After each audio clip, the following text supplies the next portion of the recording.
Thank you, Komisa. I just want to mention in the House that this paper came about, it's a draft, basic draft, because it will await the input and constructive criticism from you in the House. A gap was noticed that as we are approaching the Unity Conference of MK, the voice of women was silent. So this is an attempt to close that gap. The background, okay. Guaranteeing an independent women's voice in advancing their struggles and empowerment. I don't know. Background. The women of South Africa, under the banner of the African National Congress, fought against the system of apartheid, which was characterized by triple oppression, which meant that women were oppressed in accordance with their class, their gender, and their race. The struggle of women against all forms of oppression is well documented throughout generations. Many women heroines were in the forefront of the struggle against apartheid. Case in point is the Great Anti-Pass March of 1956, at the height of the apartheid brutality and oppression, where women confronted the apartheid system. The quest for freedom led women to swell the ranks of Umkhonto weSizwe, as they opted to pick up arms to dismantle the monstrous system of apartheid. From the Luthuli detachment to the Panimulokwane detachment in exile to the internal machinery of the self-defense units, the Amabuto and the underground operatives. Women have raised their hands to be counted in the fight to free their country and to free themselves. As pointed out, as pointed out by the late Commander-in-Chief O.R. Tambo at a women's conference in Luanda in 1981, I quote, "A system based on the exploitation of men by men can in no way avoid the exploitation of women by the male members of society," close quote.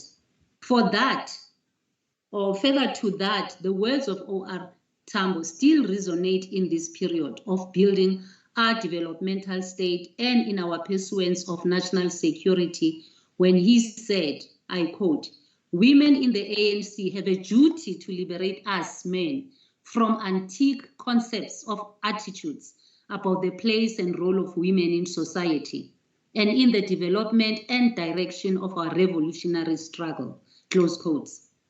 The structure for women will have to play an ideological role in the broader women's struggles, because the highest concentration of women with the highest order political education is within ExMK, which is based on their role and background as political commissars and political soldiers who had to face such issues on a daily basis, even from equally well-schooled comrades.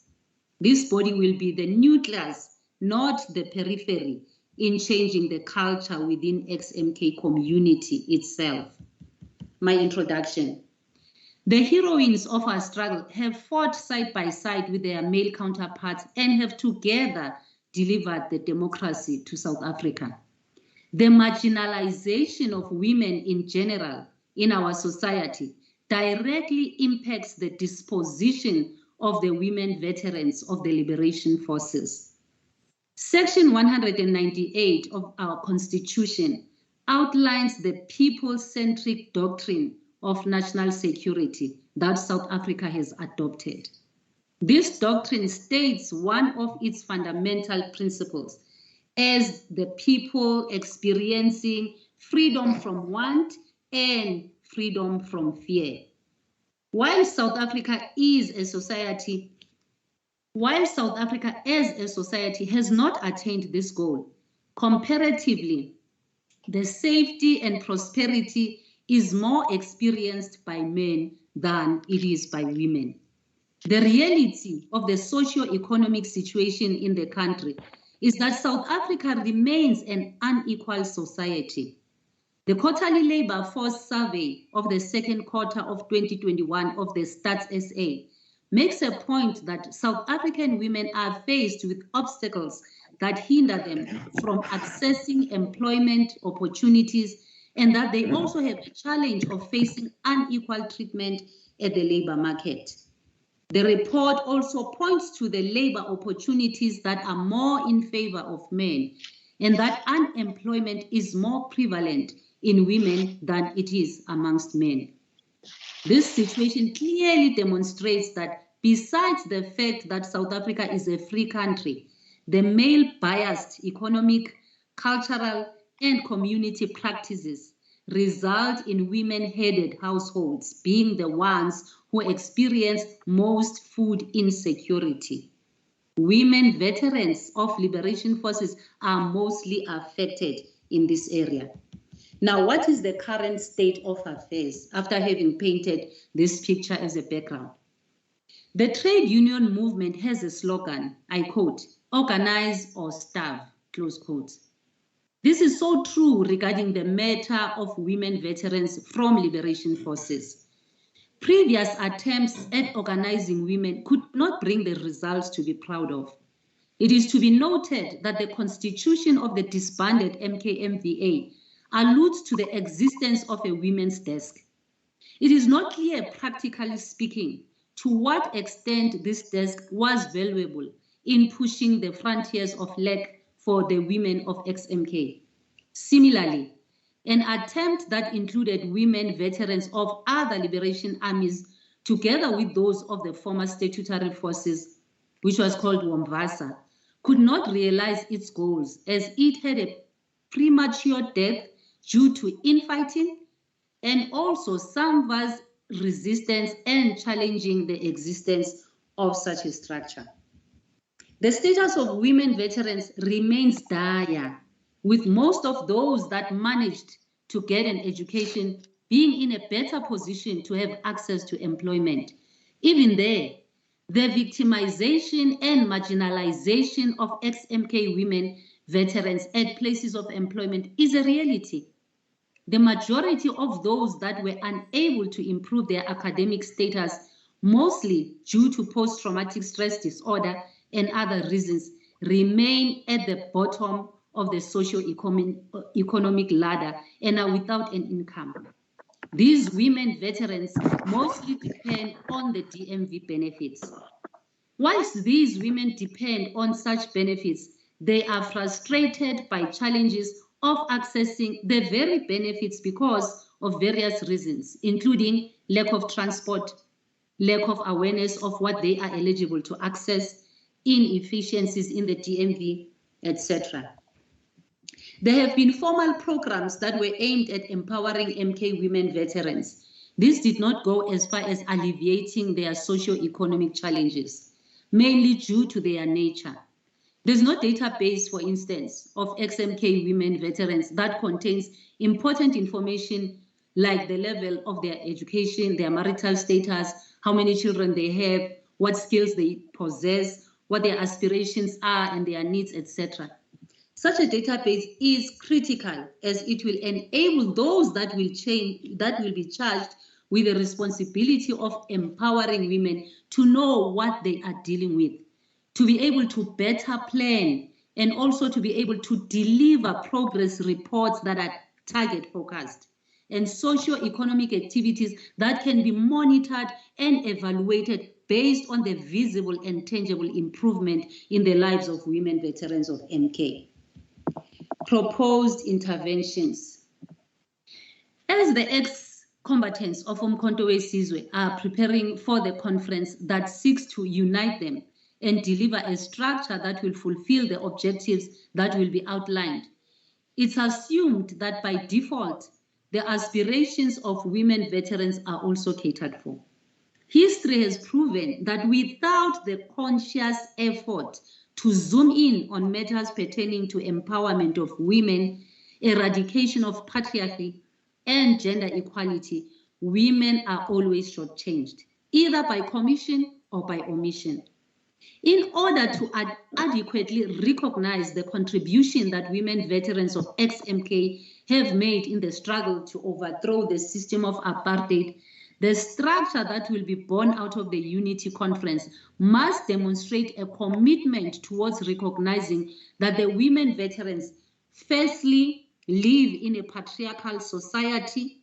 Secondly, that there is a strong need for advocacy that will ensure that their voices are heard. Thirdly, that they do possess a capability to contribute in resolving issues at hand. To this end, the following is proposed as a vehicle that will better service the needs, the aspirations, and the interests of ExMK women veterans. I am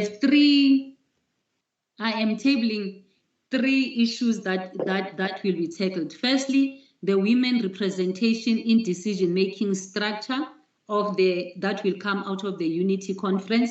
Secondly, a body that will be responsible for women veterans' interests. Thirdly, maintenance of relations with the ANC Women's League and veterans movements of liberation forces outside the country, especially SADC, of course, in the continent as well.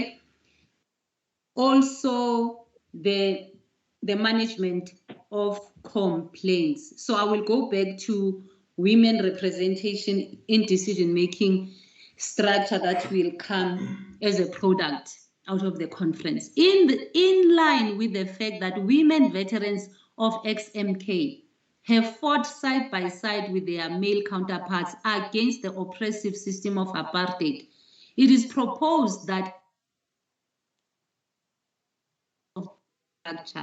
when one gender is placed in a position, the other gender should deputize up to the last role. Added to that, when one gender is placed on a senior and critical role, the next senior and critical role should be occupied by a different gender. This will fulfill the 50-50 agenda that the mother body abides by. In this context, the women leaders should not be viewed as being at the decision-making level for the purpose of advocating for women, but that they are part and parcel of the leadership that will drive the whole structure of ExMK veterans. Now, my second proposal is a body responsible for women veterans' interests. It is proposed that there should be a body whose role and function is solely to look after the interests of women veterans, with a view to resolve the challenges that have already been outlined in this paper. This body will not be an autonomous body, but it will serve as a sort of an ombud to ensure that the following deliverables are obtained. These are the deliverables. 1, database management. Custodian of the database of ExMK women that has information regarding the women's socio-economic status and needs. To ensure their ease in accessing the benefits by introducing timely interventions that will remove obstacles in this regard.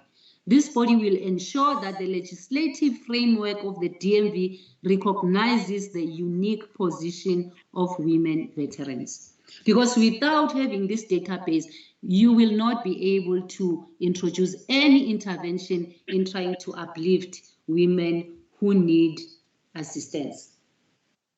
Number 2, advocacy for women's interests. These are the functions that are going to be carried out. Advocate for institutional mechanisms to support women veterans in various areas of their lives. 2, advocate and liaise with relevant structures to facilitate ease of access to employment opportunities within SOEs and other organs of the state. 3, provide intervention where ExMK women veterans are targeted and victimized at workplaces through mechanisms that will be developed. This is a trend that has been observed and identified, that ExMK women, mostly wherever they are at their places of employment, are a target of victimization, and no one is actually having their back. 4, advocate and liaise with SOEs and other organs of the state for business opportunities for women veterans of ExMK. 5, influence the establishment of a women military veteran structure within SANVA in accordance with the Act. This body will have strong ties with the SANVA women veteran structure to pursue issues of common interest. My other issue, maintain relations with the ANC, Women's League, and Veterans Movements of Liberation Forces outside the country. This will be done in terms of interfacing with the ANC Women's League on matters of common interest. Also, to develop and maintain relations with women of liberation forces outside the country to pursue matters of common interest. Now, when it comes to the adherence to the Code of Conduct of the United Veterans Structure, the Women Veterans Body will abide by the Code of Conduct of the unitary structure of MK veterans. There won't be a separate code of conduct for women. And they will be answerable to the ethics body where there is non-compliance. It is important to do this because history and experience has taught us that it is important if we can have such critical foundational documents that have to do with discipline, ethics, integrity, in ensuring that indeed as these women are going to be representing the aspirations of those who need their assistance. Indeed, they pursue that, having their interests at heart. Management of complaints. Service to the women veterans should benefit all the women to ensure fairness and justice in the facilitation of opportunities, meaning employment, business, and access to benefits. The body of women will not be the one handling complaints emanating from the way they disperse their function. Complaints will be referred to an external structure that deals with issues of ethics and code of conduct, which is within the structure of the ExMK. Thank you very much, Chairperson. This is my story.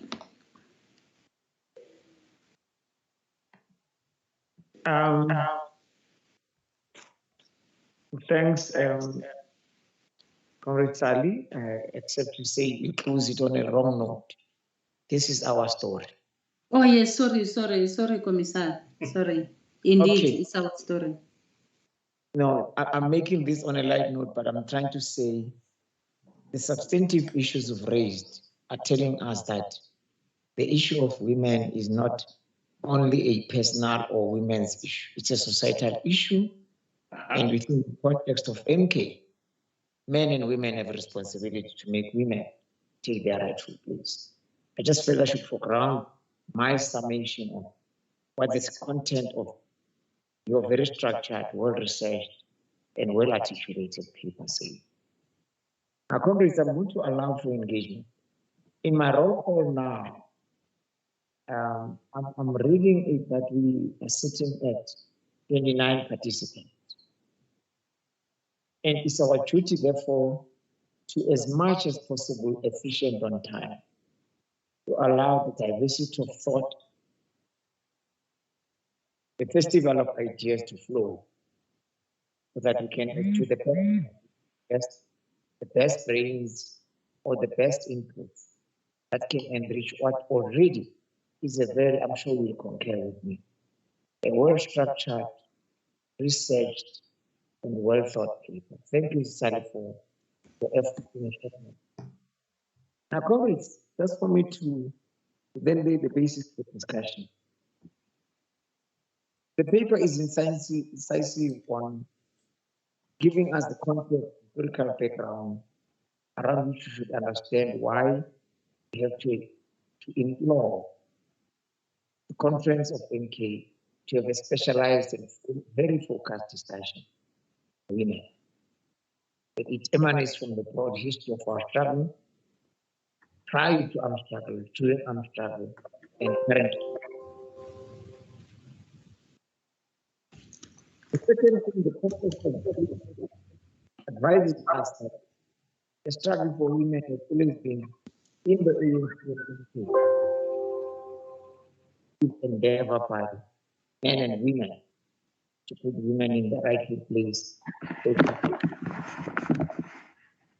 society. Thirdly, the people remember that indeed, once we've walked the journey and to some degree made the issue of women occupy a special in the ranks of the revolutionary movement, a lot still needs to be done. Address the issue fully, one of which includes interventions within the movement, which means the political interventions, including MK. On the other, state interventions will actually address the same issue. So it seeks to say, as we engage this paper, we must have clarity of the interconnect between party-state relations in addressing this. The paper then also informs us to check the attempts that have been made over the past couple of years, including either through DMV as a vehicle and other attempts of the state and the ANC, which so far have proven not to take us to the promised land of an emancipated community of military veterans. Lastly, then, the paper suggests a way forward. It suggests intervention that are very comprehensive. We spoke for themselves. I don't need to repeat. Once again, thank you, Sally, for laying out the foundation. I think we're ready for engagement. I'm not sure, Co-Chair, you want to make further remarks before, and you must further allow people to be the speakers, we the listeners. Okay, thanks, Commissioner. Mine is going to be just quite very brief. Firstly, I just want to actually emphasize just a few things. One is to actually make sure that we are all on the same page, that the issue, it's not about empowerment of women. It's a matter of social justice. It's actually quite a disgrace that at this day and age, 28 years down the line, we're actually still talking about this struggle. It's the oldest struggle, as we know. It actually precedes the struggle on race, even on class. I mean, it's the oldest human struggle. Now, we cannot claim to be revolutionaries while at the same time we are effectively practicing chauvinism in a way and actually let it stand. So that's one thing I wanted to actually just say. And then also in terms of the proposal that she has made, very compelling story. I just wanted us to see it in the context of the failure of politics and how that has actually affected not only service delivery, but the issue of this unresolved women's struggle, which is as important as I actually tried to say as the struggle against racial oppression. So whenever the squabbles about positions within ExMK association have actually dominated that structure, one of the things then we have actually seen is actually the fact that then the entire structure collapses and no services actually are able to be advocated for, and that powerful voice is effectively silenced. So the idea that she's actually squarely putting on the table here is to say we need that capability to survive any internal squabbles in any future organization, because it cannot be retarded by such myopic views about who is leading what position. It's a very important capability that actually goes back to the reason why MK was formed in the first place. So I just wanted to actually just state that up, in backing up Commissar Sally on that. Thanks, Commissar. You may proceed. Okay, thanks, Comrade Malik. I've done a count on our roll call. Here we have also women, champions of women's emancipation from MK.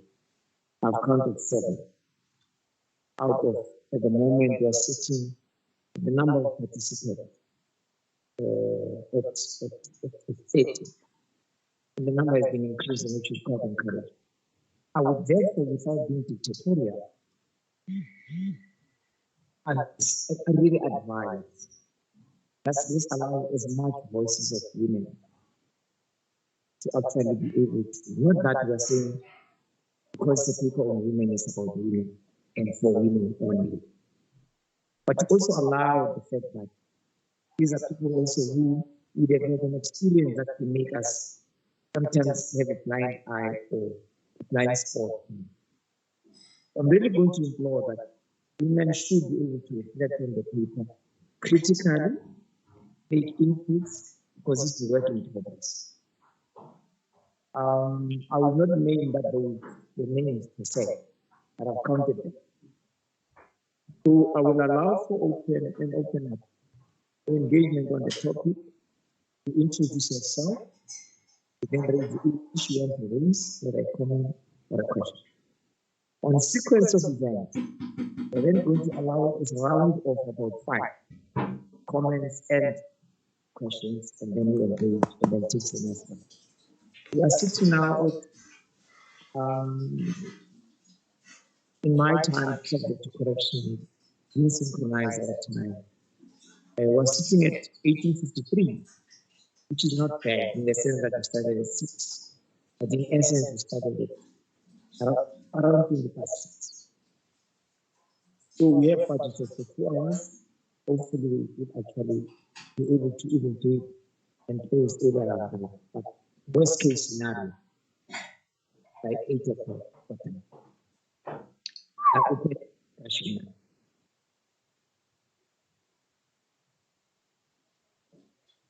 Comrades, the floor is yours.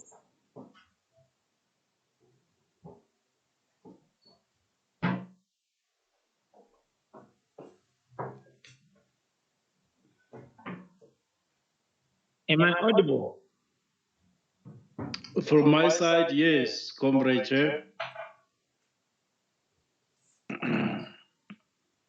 Can I confirm that? Can everybody hear me so that I don't talk to myself? We can hear you, Commissioner. Loud and clear.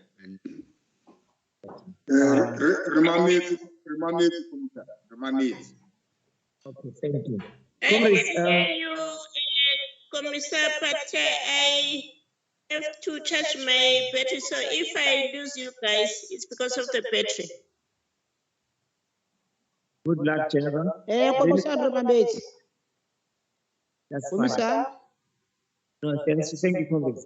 Let's proceed then. You raise your hand, we recognize you and call each one to raise the issue up to 5, and then we engage for response from all of us, but the presenter will be the key advisor in the responses. And I think by show of hands, the first 5.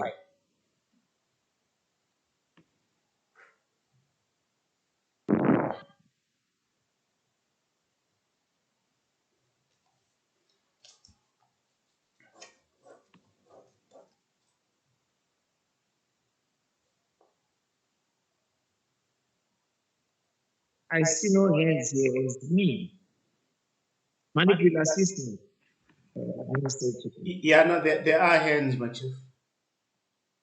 Okay, can you then run this way on the door? I can't see anyone on my side. Okay, so far we've got 2. We have Umdanekaz, Comrade Zandin and Damase, and then we've got Comrade Bernard Stebuko. So far, my view is that let's take them as they come. Okay, we don't have to choose 5 as such. Let's take the 2 that are the ones people are mulling on. Sure. And the structure. Yeah. As said, Comrade Mase and followed by the decline. Yeah. Can shoot. Go ahead, Zandi. Thank you, comrades. Good evening, comrades. Thank you, Chair, for this opportunity for me to speak this evening in this powerful presentation. I would like to thank Comrade Sally for this well thought and well articulated presentation, which is very interesting for us as women. My name is Comrade Zandile Ndamase. I am Women's League Secretary, and I'm in the same branch with Comrade Malik. Thank you, Comrade Malik, for inviting me specifically to this one of today. It is very interesting that we as women sometimes, we are not conscious that we are subordinates. We overlook things. We take that it's because of culture. But I think if patriarchy was created by culture, it can be overturned by a new culture. So we as women, we need to develop a strategy of what programs we can do to conscientize each other so that we can be on the same level. I appreciate the leadership, the MK leadership that is here, who is mature and well-versed in all these topics that we spoke about today. So we would really like to be part of making input on the paper, because it's also showing that we are still far back. I was listening in the radio today where there was a talk about maybe in overall a community in South Africa, 30% of women have got enough education, enough positions, which is very low, especially 28 years after our democracy. So we need to look at programs that we can do, working with men as well, so that we can lift each other up and be in the same level. Sometimes women are looked upon maybe with their partners because of love. Love cannot exist in any relationship that is based on domination. So we need to fight those things. We need to make women aware. We need to bring in Women's League. Not that we say, let's not think that this is for MK only. It's for all of us as women. We are part of the struggle of women in South Africa. So I'd like to thank Comrade Malik, I would like to thank Comrade Sally and all participants here for inviting us. I've invited a few Women's League, Sis Neni Sakumalo was here, but I think she has gone out, but I think she received all the presentation. And I would really request that we be emailed the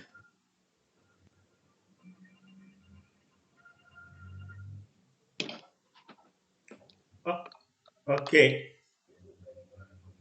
It looks like we've lost you, Comrade Zandi, but we did get the gist of your message. I'm sure you were at the tail end. Are you still there?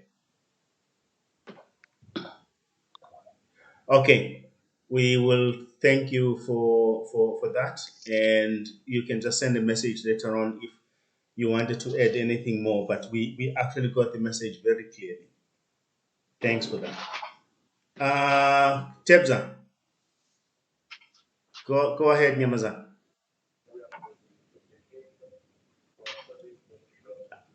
We can't hear you, so you will have to talk to us.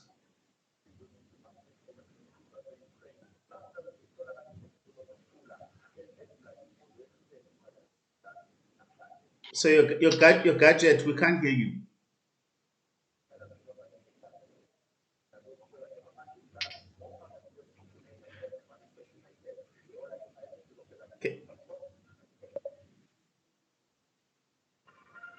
Okay. You are muted. Just unmute and Try again. yeah. Okay. So this is what we'll do. We'll give you an opportunity to fix your technology on the side, but because clearly we are not able to hear you. And then when you are able to, then you will actually have the floor again. But we will probably just call other hands in the meantime. I mean, like, it was a good thing to see a male comrade coming through, because this is not a women program, as Moss said.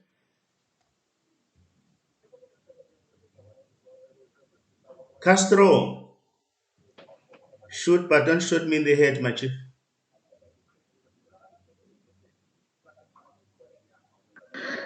Thanks, Commissar Malik.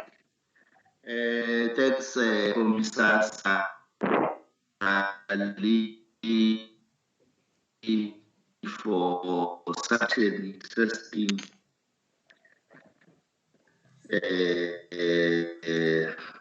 document.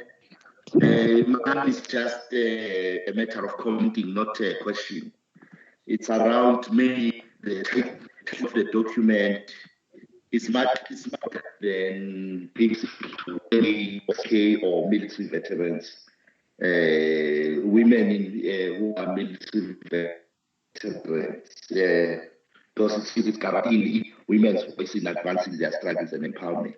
I think there somewhere there should have been something about ExMK or military veterans, whatever, that makes it more focused rather than becoming more general on issues of women in general. The other aspect that I wanted to comment about is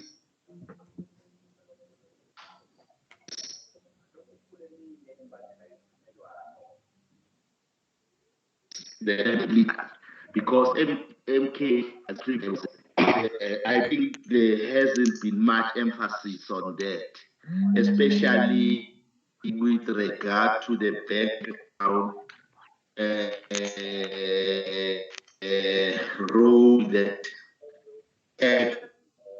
ExMK military play in the MK as a structure. But again, also, for example, one of the issues that I was expecting to see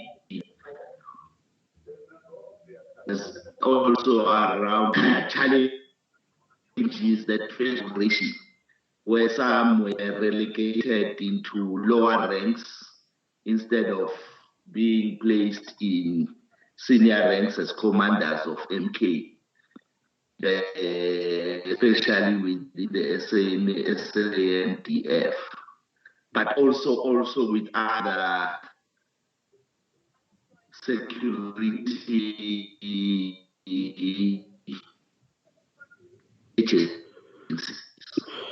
What recognition was given to them as women and also as ex-MK. So those are aspects that I thought maybe might need to re-emphasize the document to make more towards building a former military, women who were in a former military, just to emphasize on that. Okay, thanks, Comrade Castro. I'll ask that you type almost everything that you said, because some of it was actually lost. Your line was not the clearest, so that at least your valuable contribution is not completely lost. And yes, what is clear is the fact that you are emphasizing the aspect of women, ex-military, in that sense, which is what MK is all about, as an ex-military organization, the new structure. So we've got that. But if you can just type in the message box, that then will be fine. Tebza, is your line back before we take Comrade Bushi? I don't know if you hear me. Now you're talking. Now you're talking. We're listening. Oh no, thank you very much. Good evening, comrades. My apologies for joining you late. I have missed Sani's presentation, but I realized that she has been highly commended for the piece of work that she has done. And I also commend the efforts that went into the whole presentation.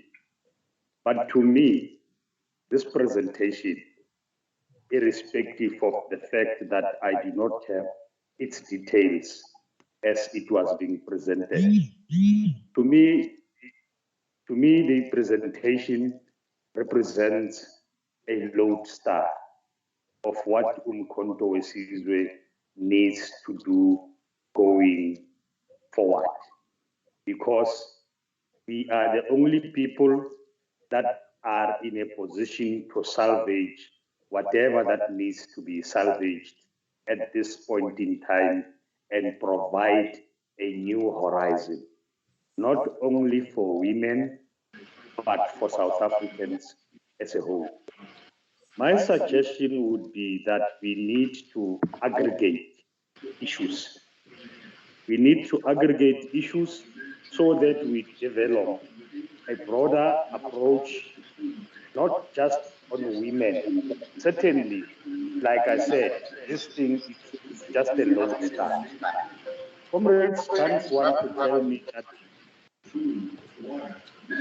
What's happening with the line there?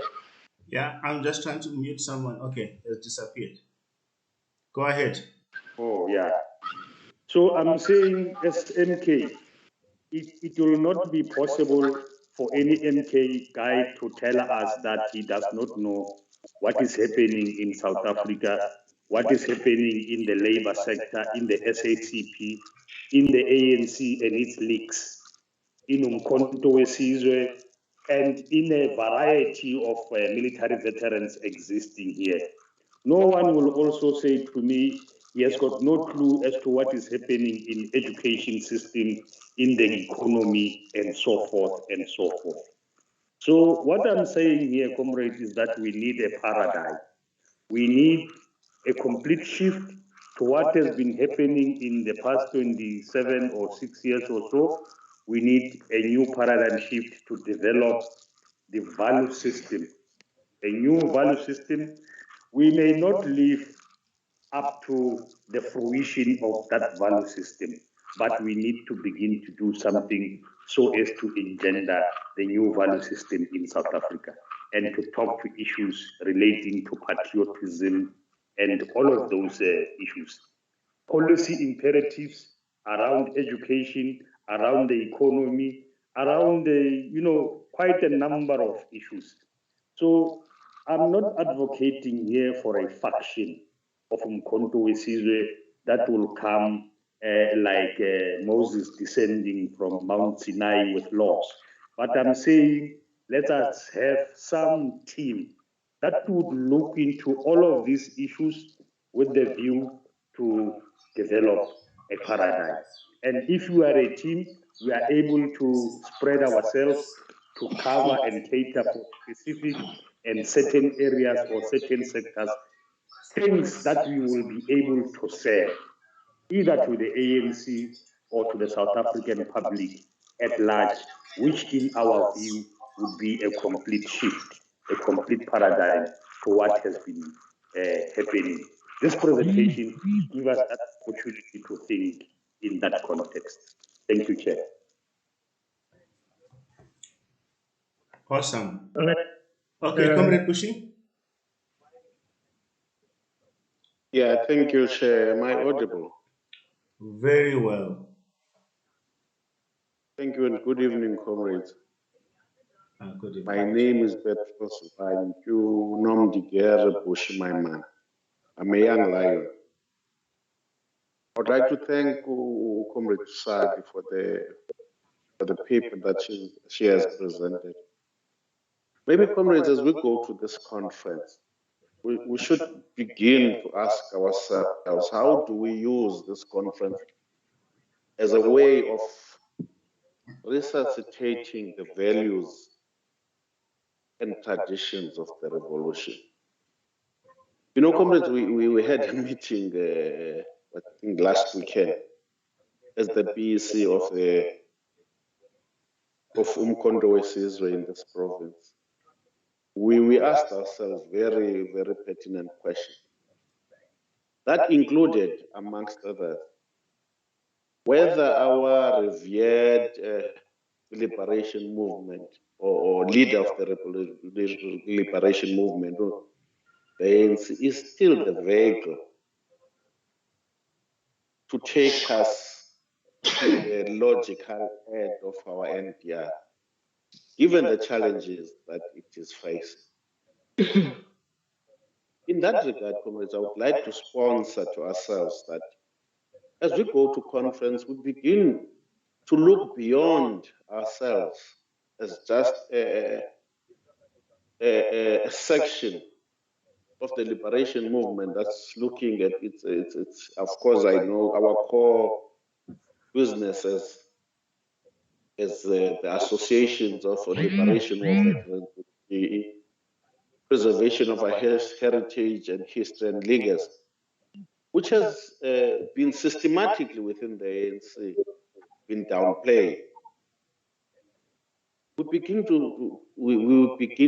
have to begin to look at what role our women, as we empower them, or as we recognize, maybe we shouldn't say we're empowering the women, they are empowered, just that we're suppressing them. An example, ayikho into eyenzekayo la kwami umfazi angayinikanga okay. And then why can't we cascade that to society? Because the family is the basic unit of society. Why can't we replicate that in society? And comrades, the most voters in this country are women. They're the ones that give power to the powers that be to govern. Therefore, we must begin to deliberately look at ourselves being led by women. Comrade Sali clearly outlines the role that is played by women in the economy of the country. Even in the economy of households, comrades, we must admit that.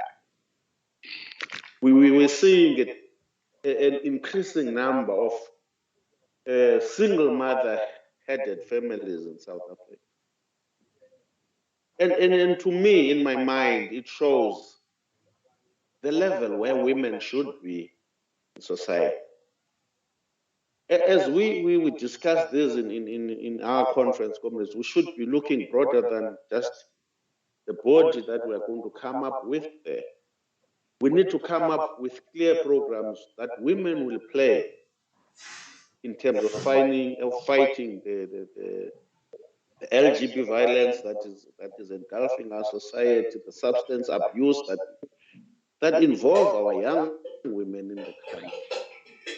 We have to put, I think as the paper of Comrade Tusani says, have to put the women at the epitome of what we're aiming to achieve.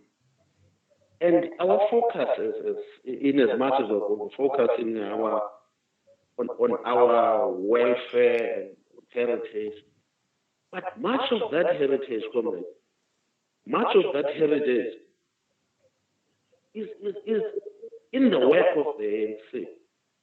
Today you find even slogans of the ANC, salutations of the ANC that never recognizes Umkhonto. And even comrades, when they talk about the leadership of the Ngoni, they will avoid labeling them as the first commanders-in-chief or high command of Umkhonto weSizwe. And we need to begin, comrades, to take center stage and stand to be counted.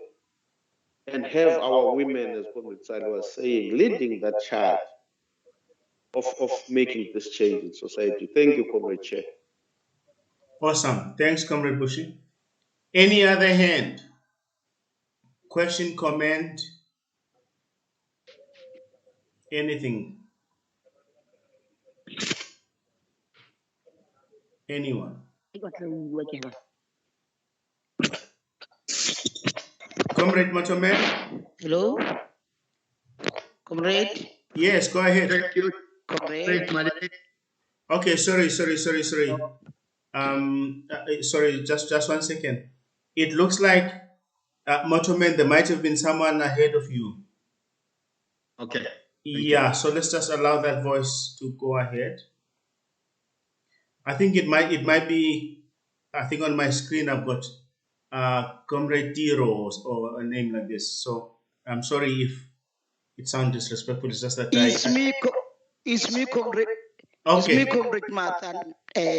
Yeah. Okay, sorry about that. Yeah, sorry, Comrade. Yeah, no, I just didn't realize. Go Okay, ahead. Go ahead, my chief. Go ahead. Okay, I would like to thank Comrade Sally for this presentation. I'm not going to talk much now. Sure. You hear me, Comrade? Very well. Comrade Malik? We hear you very well. Okay. Yeah. Okay, I would like to comment about this coming youth conference. We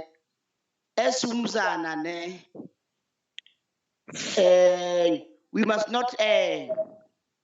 Hello. We are here. Okay. You must not be a passenger when we go to the youth conference. Then we have to fight and talk with one voice. And my comrade, we have to also to direct this bus now to the destination. No, you get what I mean, comrade? 100%. All right. That was I want to say, comrade. Okay. No, thank you very much. Thank you. Thanks much. Thank you. Motomen, you can go ahead. Thank you, Chair. Thank you, comrades. Good evening. Motomen Kosi, Akatemba Dlamini, Madinoha.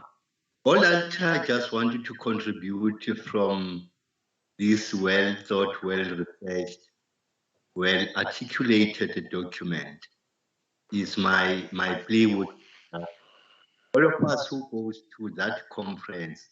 Let us make sure we carry this document and make sure that everything that is put in this paper, we come up with concrete, tangible resolution as our own, not that of women, comrades. I think that is just what I wanted to contribute. Thank you, Chair. Awesome. Thank you. Whoever is not muted must mute, please. Yeah? Now I'm saying,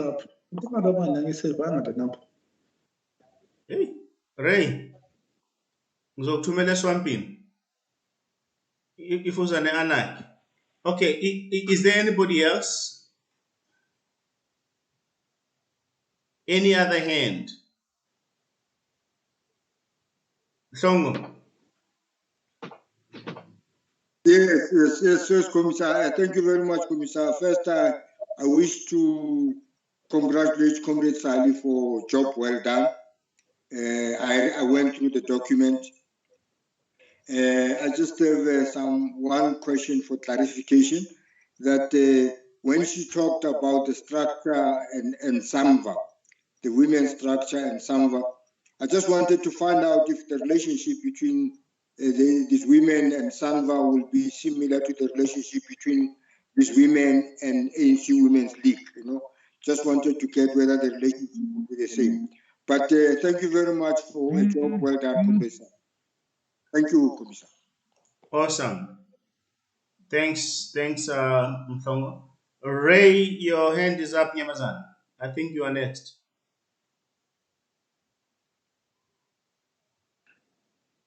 Okay, Commissar. Sure, go ahead. Okay.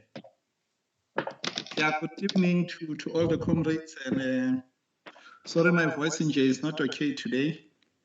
Yeah, I've got some problem in my throat. Sorry if I'm not audible enough. But first, I'd like to thank Comrade Sadi for a beautiful presentation. And I'm not going to say much about it, except that the recommendations are very good. And I think these are the recommendations that we need to amplify so that as our comrades have said it, most of these recommendations and some that are going to come from ourselves and other comrades throughout the country, we need to present them in our oncoming conference, so that at least when we come from that conference, we come with something that says all these discussions that we had before the conference have been given the proper audience and are going to help us in making a difference for Umzana wethu. But I would also like to mention something also around maybe having this thing practicalized. I think there are other very important problems of our comrade base, especially for Umzana. I'm talking because I've had a responsibility in a way whereby I used to interact with them, especially the ones that are in the Defense Force. You know, there's Umzana MK or others, about your MK before myself, were still corporals in the Defense Force. And I think there's no movement about them. And very soon they'll be around 60 years. They'll be retiring, or retire, Bama, NCO, and the average junior. I think in our struggle to fight for Umzana wethu, it is going to be very important before they retire, we know something about their rank progression. Because if they retire about my corporal and all that, I think that will be the worst injustice to them. And I was also thinking about Umzana wethu. I think it's also very important to go to see a database. And that database, so that everybody amongst ourselves who gets an opportunity can know as to where do we tap, so that at least we can organize something for them. But as it stands now, I don't think there's such a database somewhere. I think as Umzana, as they're organizing their way forward, I think they should have something like that. And even others who are interested in business, I think there should be something organizational, so that if somebody gets something and wants to do something in that space, it should be very easy to do something around that. Then my last point, I think maybe Comrade Sadi, on the issue of mutual coexistence of Umzana. I think from the meeting that were coming from Gauteng, there was a good suggestion with Umzana meet, let's say a day before the conference, so that at least but a chance to engage and solve some other basic challenges that they might be having within themselves. Like if we check the engagements that we had, I think around the weekend, whereby the whole issue of Umzana being allocated a certain number and all that, it was not opposed by male comrades in our provincial meeting. The people who opposed it and who find something very wrong about it were female comrades, which then talks to a story. So which I think from the space of Umzana, there needs to be some engagement so that at least we align, because some of the problems that maybe they might be finding themselves in are my own goals. Because I didn't find it right that all the battle that has been fought by comrades who are in the prep committee in making sure that Umzana ubena something and ubena a space that they expect, ukuthi ngaba nomzana who vehemently believe ukuthi that should not happen. Therefore, I believe maybe as part of uniting MK, I think there should be another initiative to make sure that nomzana wethu unites and aligns, so that at least after the conference there's something good for themselves and ourselves. No, thank you. Thanks, Comrade Odi. Commissioner Sally, do you want to reflect on what you have heard, my leader? Yes, please, Commissioner. Go ahead. Thank you very much. Thank you very much, comrades, for your feedback on the document. Indeed, it is our document. It is only us, all of us, who can enrich it and make it to be in a status that will be acceptable even at the conference, because this is where we are aiming at. I have noted the comments from Comrade Zandi from the Women's League. And thank you very much, Comrade Malik, also for inviting her. I think this will already begin a relationship that is very important to be forged between the ExMK women with the women of the Women's League. All right, quickly, also I have noted the comments from Comrade Castro, and of course, everybody who's making a comment, as you have said, Mr. Malik, that they should pen that down to assist us in augmenting those inputs into the document.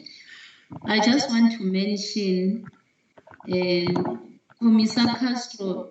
The thing is, I couldn't hear him clearly. I thought it was my line, but I heard you also, Mr. Malik, saying his line was not good. I could not hear him well. I don't know whether I will be distorting him, but I think I heard something like there needs to be more focus on military veteran women. I don't know if I heard him well, but I think I need to draw this to the attention of the House. Commissar, somebody needs to mute. Yeah, Vusumzi. Commissar Malik. Yes, I've muted. Sorry about that. Hello? Yeah, go ahead, Commissar Sali. Can anybody hear me? Yeah, proceed. Yes. Yeah, now we can hear you well. Sorry. Yeah. Yeah, we can hear you well. Okay. It's just that I was muted. I didn't realize that I was answering you, but Yes, muted. Commissar. All right, thank you. So I was saying, I have noted the input from Comrade Castro, and indeed he's going to submit that in writing. My focus is on what he said about the paper. I think if I heard him correctly, because his line was bad, the paper focuses more on women in general and not military veteran women. I think deliberately I have omitted to use the word military veterans. I know that is what the Act says. And right now, the Act is in the process of being reviewed. This term of military veteran, I am opposed to it. I do not think it describes who we are. That is why I opted for a safer and more relevant term, which is liberation veterans, or liberation, or women of the liberation forces, not the non-statutory forces. Those terms, non-statutory force and military veteran, I think are politically incorrect. That we will talk much when we discuss the reviewal of the Act. My number 2 is on the input by Commander Bernard. I think also we will need you to forward your input in writing so that we can augment. And thank you also, Comrade Motoman. We will indeed, hopefully, all these things will culminate in the document and the proposals after the document has been improved, of course, being adopted as the resolution of the conference. Then, Commissar Mhlongo, you are asking about the relationship, if the relationship between SANVA and the ANC Women's League is going to be the same kind of a relationship, if I heard you correct. If I have, my response will be that the relationship with the ANC Women's League is going to be on a more political, mode, in terms of us and the women and the Women's League marching side by side in the dismantling of patriarchy in our society, in ensuring that indeed there is women's emancipation, and using, I am sure, in our relationship, the networks and the networks and the contacts and the mechanisms that the Women's League already have in place, because they have already worked the road. And surely we are going to need their infrastructure in doing some of the things, especially on the political. This is how I think about it, but I'm sure other comrades here, other female comrades will assist in the thinking. In terms of the relationship with the Sanva women, I just want to point out that right now, as the paper also alludes to that, there is no women's formation within Sanva. The Act does actually provide for an establishment of any association as long as the Minister of Defense and Military Veterans can endorse that. That gives, of course, an opportunity for such an association or a body within Sanva of women to be established. So I'm saying that because Sanva is a legislated body, it enjoys all the privileges of being recognized. So now having a relationship with the women of Sanva will enable the ExMK women's body to be able also now to, what's the word do we use? To take advantage, the better word, to take advantage of the resources, of the infrastructure, to leverage on what the Sanva women will have because they are a legislated body. So this will make the work of this ExMK women's body to be able to function well. And then also I am hearing Comrade Ray talking about the issue of our women, our MK women in the Defense Force that are in low ranks and so on and so on. This again touches on the issues of the reviewing of the Act, because as far as I am concerned, we normally just say, no, this is about the definition of what a military veteran is. But the debate and the discussion is deeper than just saying that. To an extent that my view is that when you look at the women of ExMK, let me start it this way. I believe that former combatants or ex-combatants of Umkhonto weSizwe must be recognized for the sacrifices that they have made, in them sacrificing their youth and committing their lives to the struggle against apartheid by picking up arms to fight against the system, thus becoming members of MK. Now, the issue is that the member of ExMK should not lose their status and their identity as the former combatant of Umkhonto weSizwe. Whether this person later on joined the army, the defense force, or if they joined private sector, or if they went for intelligence structures. The fact that they left home, they joined Umkhonto weSizwe, they were ready to sacrifice, to pay the ultimate sacrifice. They were ready to die for this country. That is where we put the threshold. So the fact that you later on joined the army should not strip you of your status and of your identity, which is what this Act has done. And one of the things that needs to be reviewed in this Act is to restore the identity and the status of the ex-combatants of the liberation forces.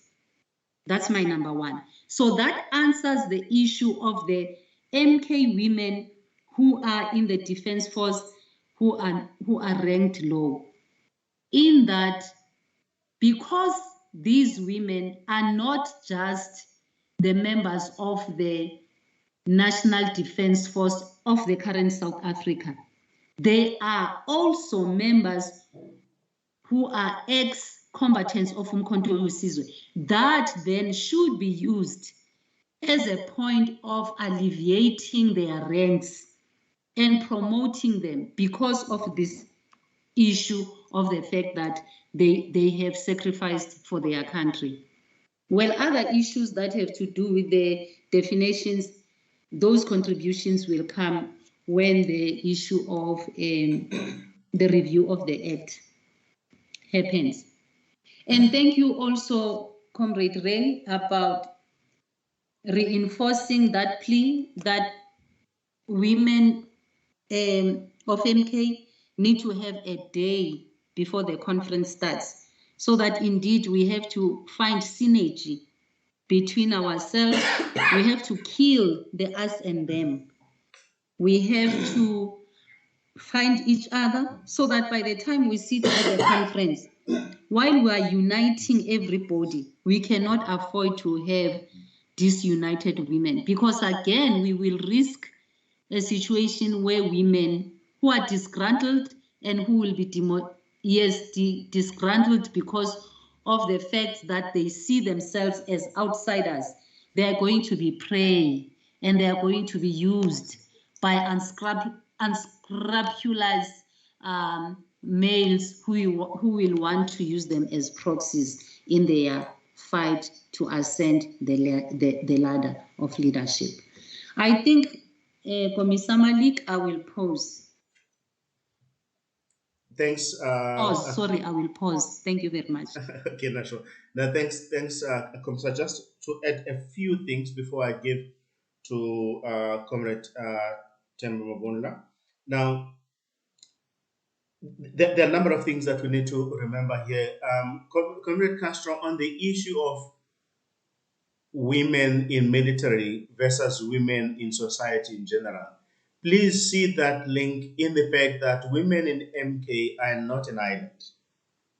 They are, you cannot have a situation whereby women in MK are free, and when they go back to their houses or other places of work or worship or everywhere else, they remain oppressed.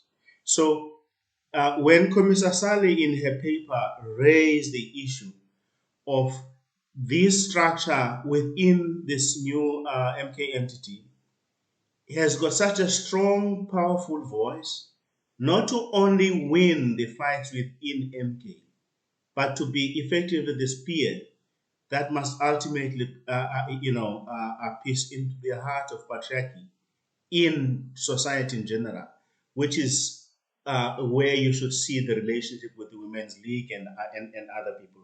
And of course, it's the same when it comes to the relationship between this unit, as she's proposing, and SANVA, because as she has correctly said, SANVA is the legislated body. That's where the resources of the state are. So here we'll be talking about what policies to formulate, but at SANVA, as DMV is legislated to work with SANVA on how to develop those policies. So we come up with a wish list here, and then there in SANVA, someone must actually work with officials so that they actually develop the appropriate type of policies in line with our wish list. And that's why there has to be a continuity. Already there is something similar to that, because if you look at the structure of SANVA and you look at the structure of the disbanded MKMVA, you can see that the structure of MKMVA was influenced by the structure of SANVA in a number of ways. So as a result, whatever weaknesses you have in MKMVA, you still have them in SANVA. So that's why if you address them here within MK, those structural problems, then one of the resolutions that we should take to the conference or out of the conference is how to fix SANVA in order to be properly aligned. So I just wanted to actually add a little bit on that as well in terms of what Commissioner Saleh said. We have Comrade Tamba, go ahead. Comrade, go ahead. Thank you, Chairperson Dr. and good evening, comrades. Yes, let me start by apologizing for joining late, and I certainly missed all the presentation by Comrade Dusali. It's due to being born before technology. Angisiphizile sasithombe lesana se-invite ngithi singiyajoyina hayi ukuthi nya until I called the commissary to assist. It was not meant to disrespect. I was looking forward to this engagement. Mine, as much as I've lost the presentation itself, I have walked the route of trying to ensure that our women in uniform, especially in the armed struggle, those we once called the mighty few, are developed. And not only developed, they are economically stable and empowered. In the province of KwaZulu-Natal, we started something because of seeing the low ranks they have within the army. And of course, seeing to it, it's going to take time for them to progress. We started an NGO or NPO, we registered it, Amarozo Mkonto, and we mobilized the ANC within the province, in the provincial government, as well as in the local government, the mayors, to ensure that Amarozo Mkonto as a co-op or as an NPO and NGO is properly funded so that they are financially stable. Because I must be honest, comrades, I've noticed when our women are not financially stable, they get abused. They get abused by us, male comrades, in terms of trying to use them in our quest for leadership positions and all those things, and not only used, abused as well. So our intention with Amarozo Mkonto NPO was to ensure that all of them in the province get empowered, and there was a political will from the leadership of the ANC in the provincial and the local level sectors of government. I'm telling you, those Amarozo Mkonto were only launched, but they never saw the light because of the internal fighting that ensued amongst them. So I have an example as well. I had a privilege of being invited by Comrade Dusali somewhere in Joburg some years ago, where they started and they launched something called Womvasa. I thought now the ladies have got their compass right. They are on their way to real emancipation so that they can play a meaningful role even within the ANC and within the society. That Womvasa never saw the light. It never saw the light, and Comrade Dusali was elected there as their first president. Or chairperson, I don't know what was the structure there. And I was the only male invited there. Immediately after launching Womvasa, you can ask Comrade Dusali what happened to it. The other female comrades, the mighty few, were all over her. Like nobody's business. And she lost interest, and then she left, and the whole body fell apart. So I think, in as much as we would like to assist, to be there, side by side with them, I think the beginning will be to ensure that we have targeted programs for them within. Well, we will start with the MK structure that is going to be launched immediately at this coming conference. We have targeted programs for Umzana, of our own Umzana, empowering them. And I don't know if in that package of programs, counseling needs to come in, because Ray put it as them scoring own goals. That's correct. It happened in my province. It happened at the national level at Wombasa. And if we are not focusing on that part, then we will end up in such discussions and going nowhere.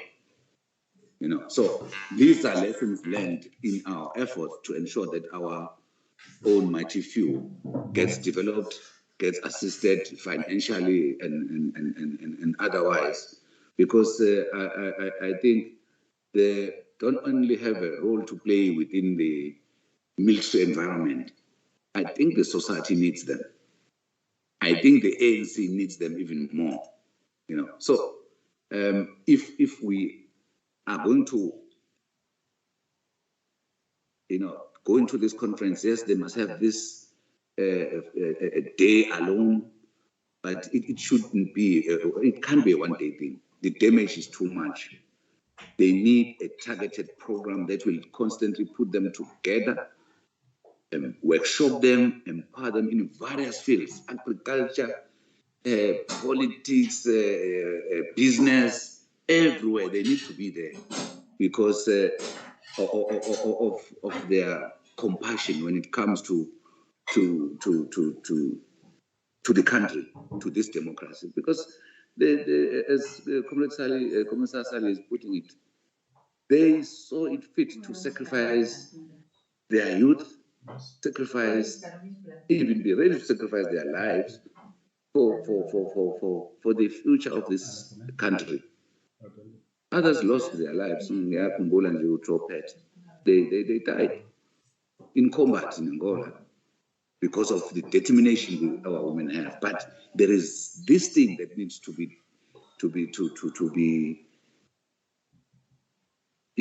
targeted and to be undone. Lay my own goals. It's worse, my comrades. And I think Comrade Salif, she did not share that with you. I think Comrade Salih or Comrade Uba should change because these things do happen, but they just disappear immediately after they've been put in place. And that, according to me, the behavior of our mighty few is really depriving our nation, our society, the great contribution our women can put. Selflessness, patriotism is non-existent in South Africa. And they can be the best teachers of that. But they need to be financially stable so that they don't get abused. They have their own things. They think independently, and they preach the gospel. We need our Umzana, but it can't be this Umzana. It must be an empowered, independent, stable Umzana serving the nation in various areas, and Comrade Usali is correct. No, they should not be limited and limited in this military establishment. In the entire society as a whole, we need the voice of our own Mzana, not abantu abazobugisa amapikoko and all that stuff. I'm talking about people who are ready to, to get into serious work of transforming this society, and for the women to get to that level. They won't do it as disunited as they are today. They need to be united, and they need to be focused. And it's our duty to ensure that they are focused with these targeted programs that will ensure that they, regardless of the qualifications academically, these workshops can assist in trying to shape them to realize their potential, to realize the mission they still do have in the country and in the society as a whole. I am praying that even at this conference that we are going to attend, something of that nature will surface. In fact, it is our duty here to ensure that when we go there, we become the preachers of this gospel. Our women needs empowerment. Our women needs to be recognized. Our women needs to be given an important role to play in the society of South Africa in our quest for this transformation. But I think this counseling must come in. It must come in. I'm certain. I'm not a doomsayer. When we get there to that conference, most of them will not be at the conference, sitting there. They'll be all over the place, all over the place. And I think to allow them to sit a day before the conference, just to put that, to conscientize them of the important role they still need to play in MK itself, in the ANC, as well as in the society, so that our comrades are focused. I've walked the walk with them, and all the time I get disappointed. I don't know what to say, but I've been there. I tried what I could at the time, walking with them, but I don't know. I don't know what happens. And don't think that it is just the young Mzana, including the senior cadres. In fact, the one who were all over Usali at Wombasa were senior cadres of Mzana. Senior, not in terms of service, as well as senior in terms of age. I thank you. Thanks, leadership. Most, I know your hand must be sore. It has been up for a while, but maybe let's take General quickly, and then you can go ahead if you don't mind, please. General, go ahead, please. General Nambi. Thank you, Comrade Moss. I'm not sure how long are these functions, but I understand all the hiccups and everybody. I also had those hiccups. But I just, originally I had 4 points to discuss, but they keep on growing when I listen to the comrades. So mine is, I'm not going to ask questions, it's just comments and clarifications. The first one, the conference that we are going to is the Unity Conference of MK military veterans after the disbandment of MK, MVA, and MK National Conference. So that should be our guiding point. That when we go to the conference, what is it that we want to put together as an entity of MK? Because right now there is no MK, absolutely. And with that, then I will go to the other one, the SANVA and the DMV.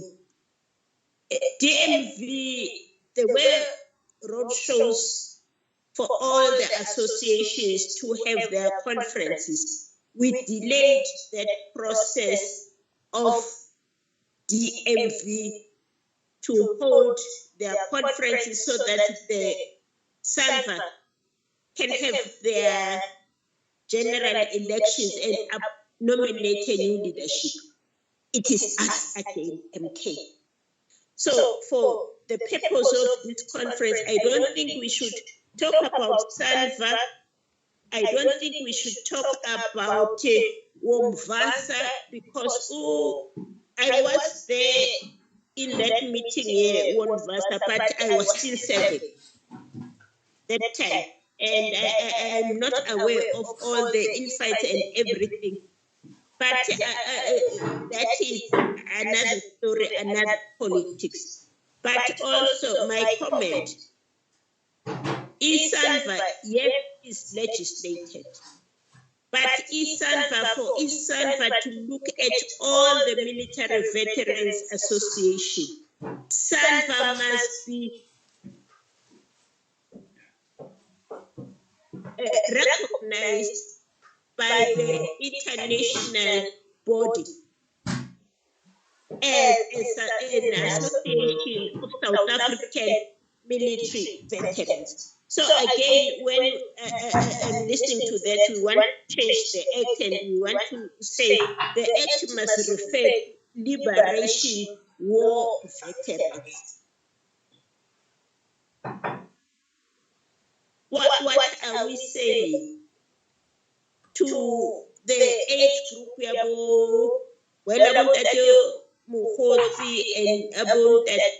Mashiku? They passed on, they served in the World War Wars, and there are others who are maybe alive or whatever. When we say we are going to go to these associations or SANVA and say we are now liberation war struggle veterans, we know our politics in exile.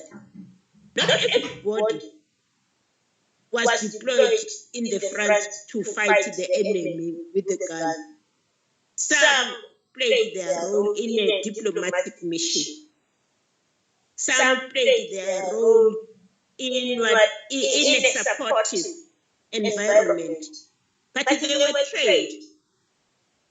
They are military veterans, they were trained. So when we say liberation, those who were, I don't know, I don't understand, somebody must educate me in that one. Comrade was saying that the Emma Rose project, I'm surprised that did not take place. Like I said, when that issue was raised, you presented it, I was there, and I was still serving. I don't know whether it was 2016 or what, but I just want our leaders to be honest, to sit down and write the reports of all the events, recommendation and outcome of the different meetings that took place and say, this is what I want to present. And the last thing, comrades, we were in exile. In exile, we were a section. We came back home and then we decided that we must expand to be a league. Now when comrades are going to look for a desk, what is that desk going to do? How many people are going to be sitting in a desk? I need to be educated because a desk for me, I'm just thinking of my days at school, sitting in a desk. It desk set 4 people. let us, though some of the discussions, unfortunately, again, I want to apologize. I had my hiccups with the system until today. I thought it was on Zoom. But let us reflect to our history that this is what happened and what changed to be where we are. The other things,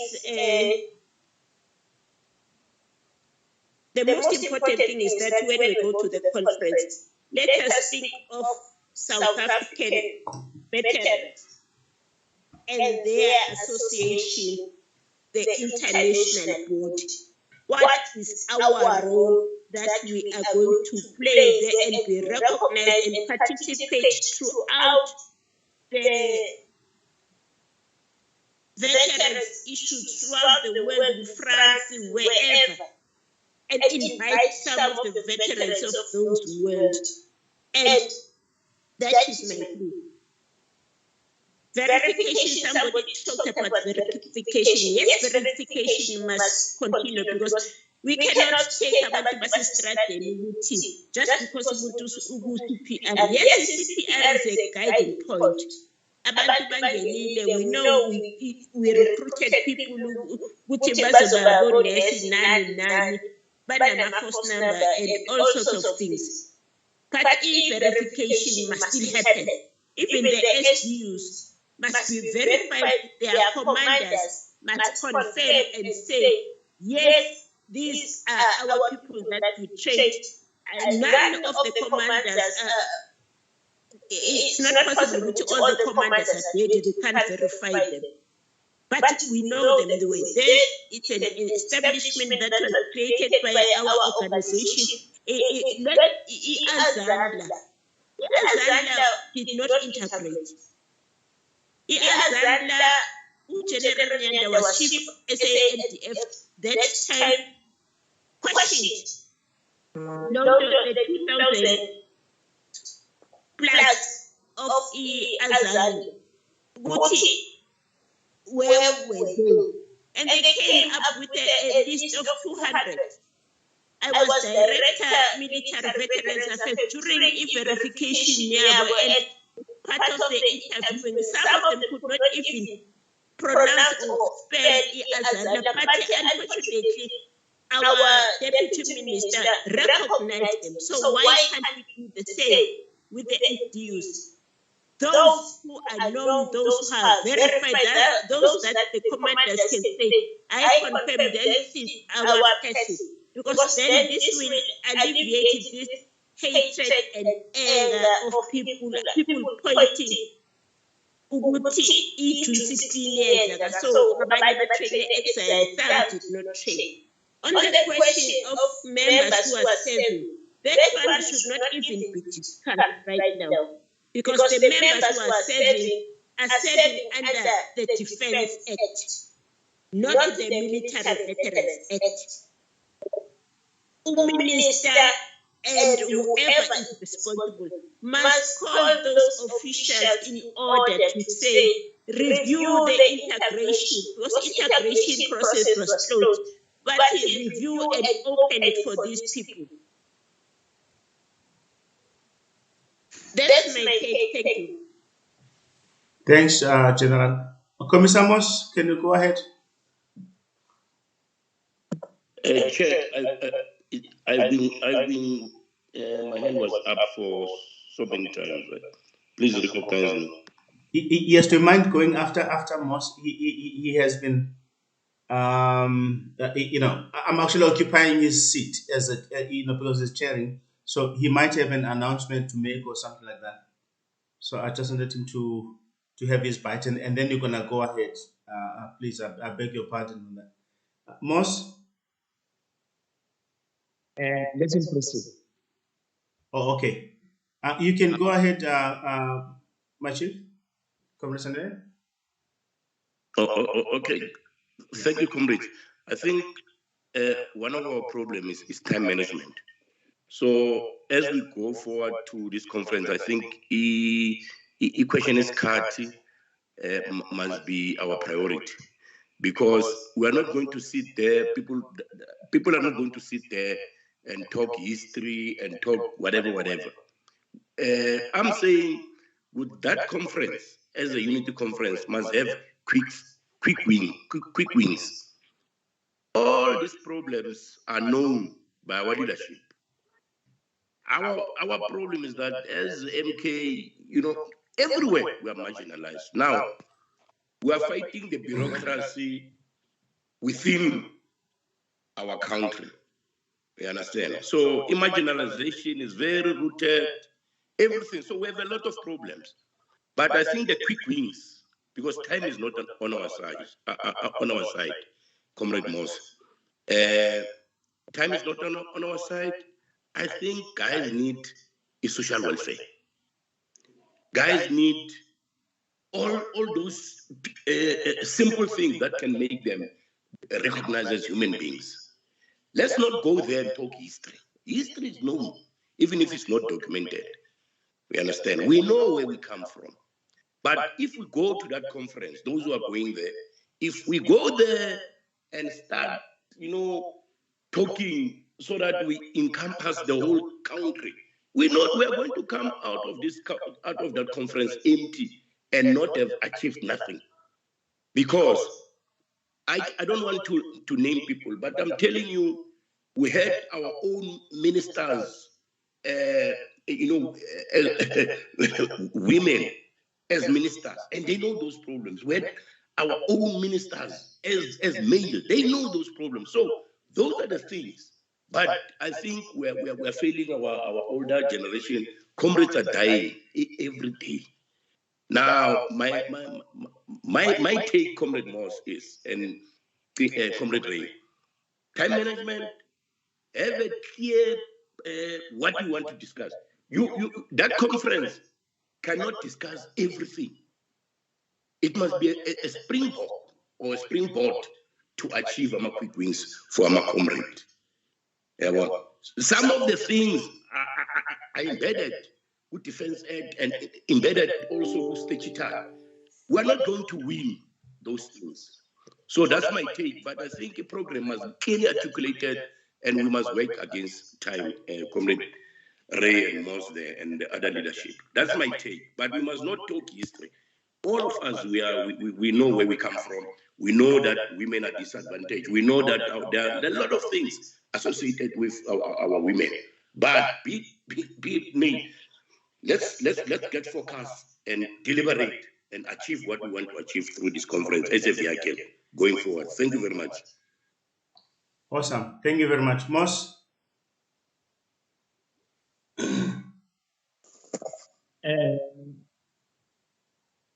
I'm uncomfortable when I'm seeing another hand. Okay. Do you want to take those then? There are two. Yeah, my starting is mine would be partly to move towards us moving the way forward in confidence. So I don't want to okay. Take this. Let's take this two hands then. Mine is the foundation for a summation of what we discussed and then point us to the way forward. Okay. Okay, sure. Comrade Lucky? Thank you, Comrade Mike. And good evening, comrades. Good evening. Comrade Sally on the fantastic paper. I mean, that's a great paper. I think it's quite appropriate that we've got something on the table that can be put forward in the advancement of the women's struggle. I particularly have to say that I appreciate the fact that, and the manner in which this paper has been presented, because there is something tangible that we can, I believe, take to the conference. It may not necessarily need to be something that is an end to itself, but a start of a program that can be taken forward. I'm going to be pointed and make a simple point.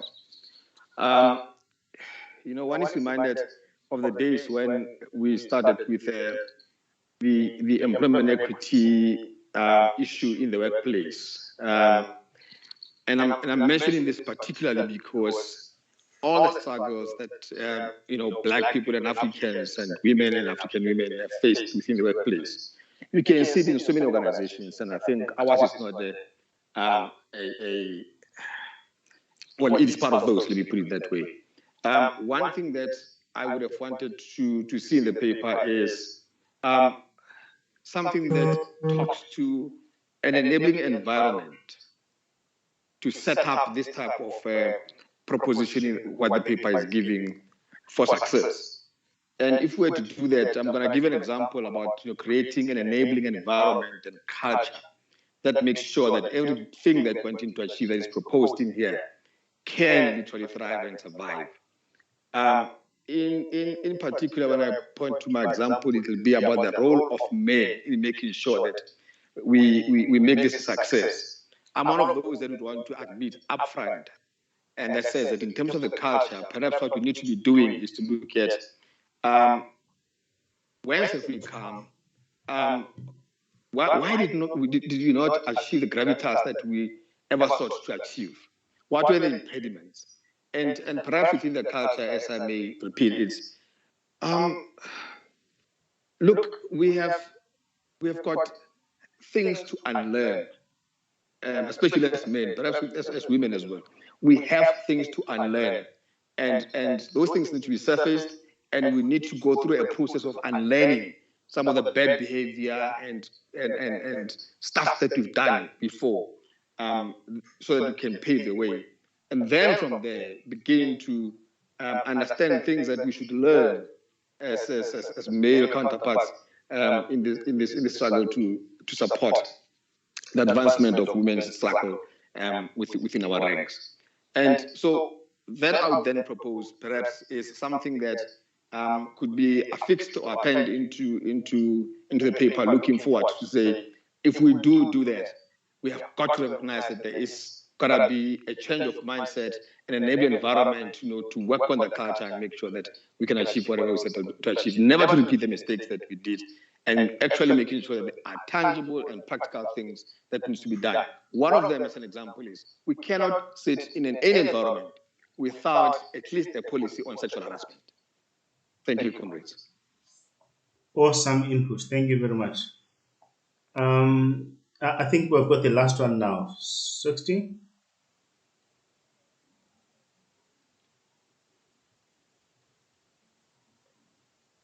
Doc. Yes, go ahead, 60. Oh, I'm sorry, I'm getting into a doctor now. I've been waiting. Yeah, sorry about that. I'm getting into a doctor. Yeah, when I come back, maybe if you are still around. Okay, sure. I'll come. Okay, sorry about that. Moss, do you want to have an input and then we can move towards rounding it?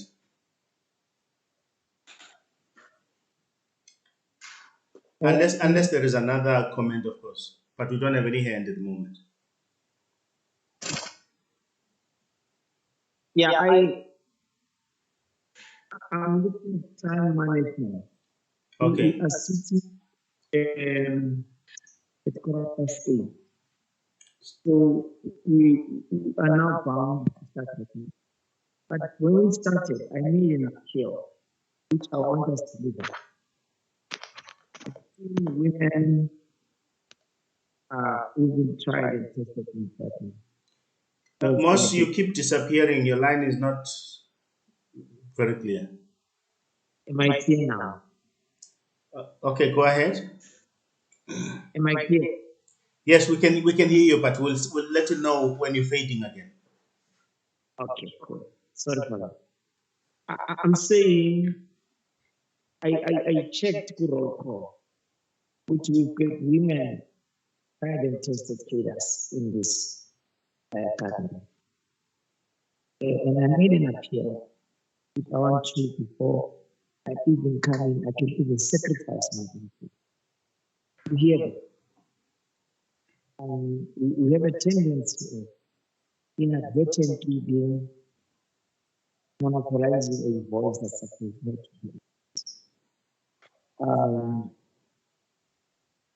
I see Sitenji. I want to really go to the spot. Sorry, Comrade Moss. Hey, Now I don't hear a thing there, man. I can't hear anything. I'm sorry, man. It's like you are in a dugout. Just get out and then so that I can hear. Can you hear me now? Yes. Maintain that pitch of voice. Okay, thanks.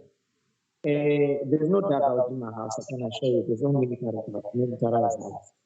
I'm not just getting out of here. That's an enlightenment. I'm trying to say, I made an appeal when we started, which I want to echo now. But I think this platform makes us hear more voices of women than men. Not that as we confirmed as a principle, that women issues are women issues, that's certainly. There are our issues also. But in the spirit of what we started at 400 in this meeting, I want to suggest that in my record, I saw people on the answer, also coincide in their own right. I saw Tengia, she is not comfortable when we call her ambassador. I will call her Tengia. Can you allow them without having necessarily waiting for their hand to be able to hear? When I come in, I want you as part of the organizing. Things like the process. Marta, thank you. Thanks, my chief. Go ahead, Mos. So my thing is, can we, in the few minutes we have, allow these voices to further echo what the presenter is a woman and commissar herself, and others have said, I don't know. And then I will be comfortable that we are living up to what we said we do. Women must speak more about the issue because we don't realize about them, the experience. So in that spirit, I don't want us to have it for hands. I'm going to do a democratic dictate. Can we have a minor who make an input? Can we have a system to make an input? And whichever other combat make an input, and then I start looking up based on also the wisdom and knowledge of the and that's it now.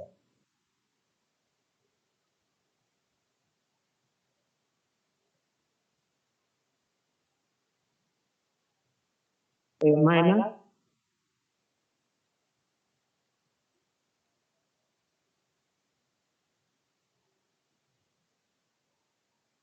It's changing.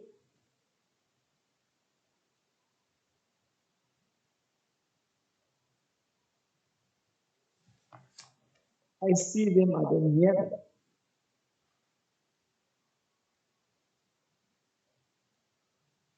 Am I audible? You are audible, my chief. They can hear you too. But maybe they are happy so far. So. Okay.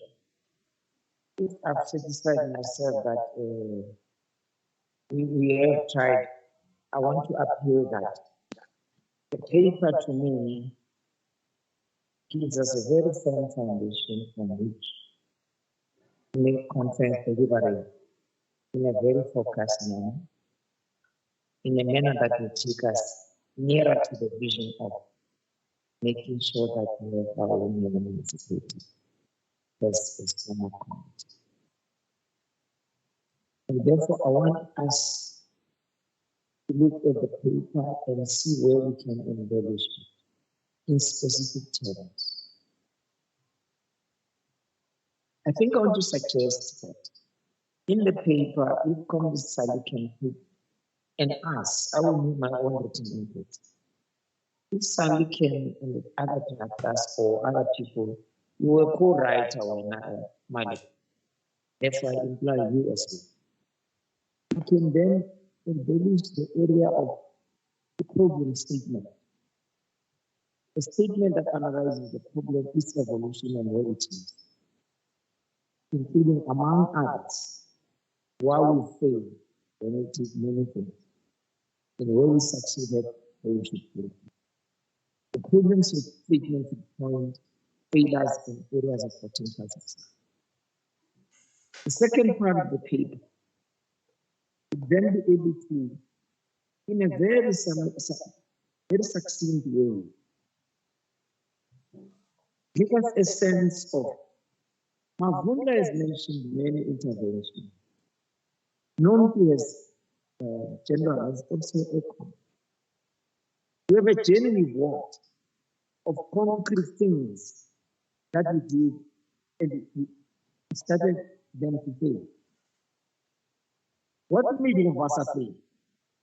And I don't want us to take a position that's subjective of blaming other comrades who are not here and favor others who are here. Let's make an objective analysis. Why Mombasa failed and what are the lessons learned? What is it that it succeeded to do? What it didn't do? So that is not that older veterans who are older than Sally were wrong. Sally is right. That's a wrong political posture. Because it becomes subjective and it leads us towards unintended consequences of dividing women. So we then can make an analysis as an example. That says we started Mombasa as a state intervention due to socio-economic life of women mental health in general and those of MK. What lessons can we learn? As part of the problem statement, but also as lessons to be learned. And there's many other things that were mentioned as well. What are the quick wins that we can put on the table as part of solution? The people then can be able to embellish that. Things that can be done immediately after we do conflict. In the immediate, short, medium to long term.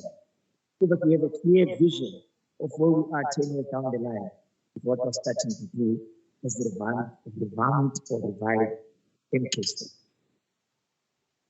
The third area to me is about being able to flag critical areas of intervention.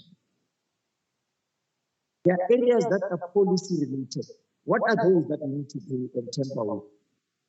In and outside government, in women's league and in the ANC, in government in terms of all departments, not just DMV.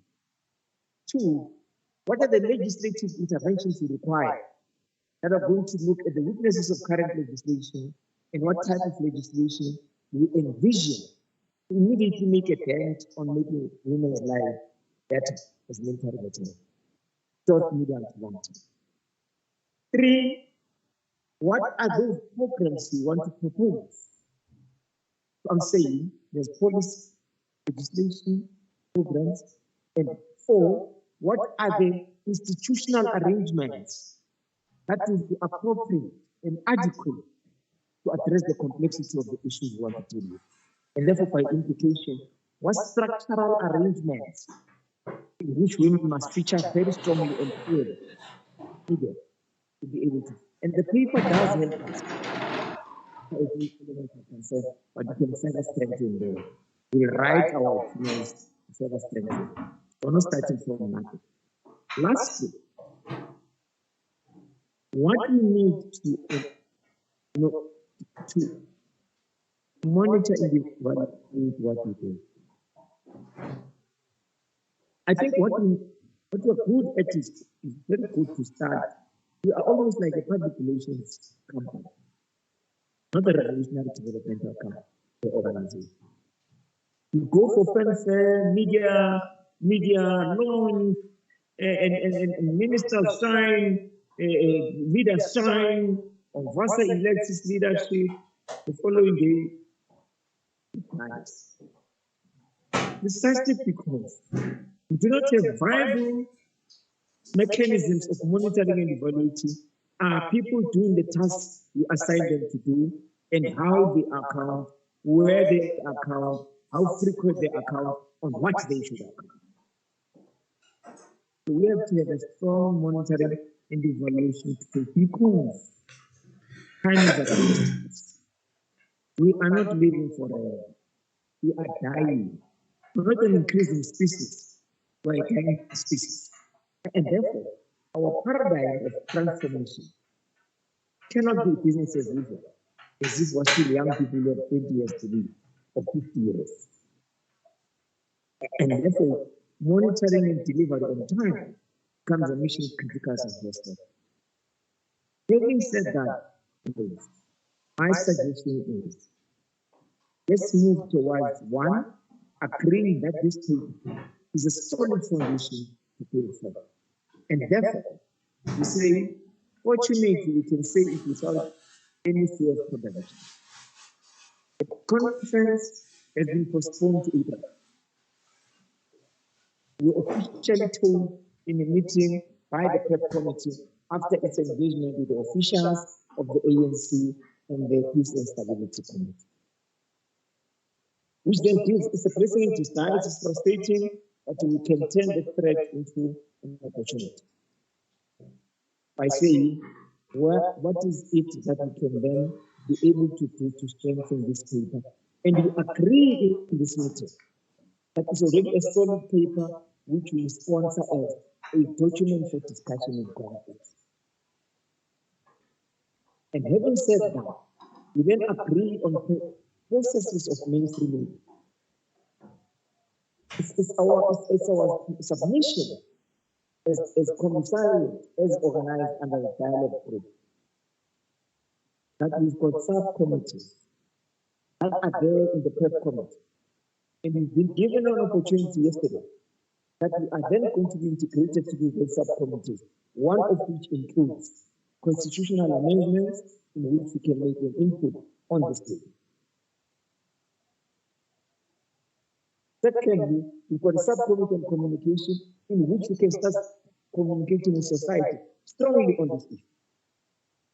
Thirdly, we've got subcommittees that are going to relate to matters of database and then solid issues on women. We've got a subcommittee dealing with matters of what we call policy and strategy. Solid, so we have an opportunity. We have structural and institutional arrangements to make up this the voice of this people.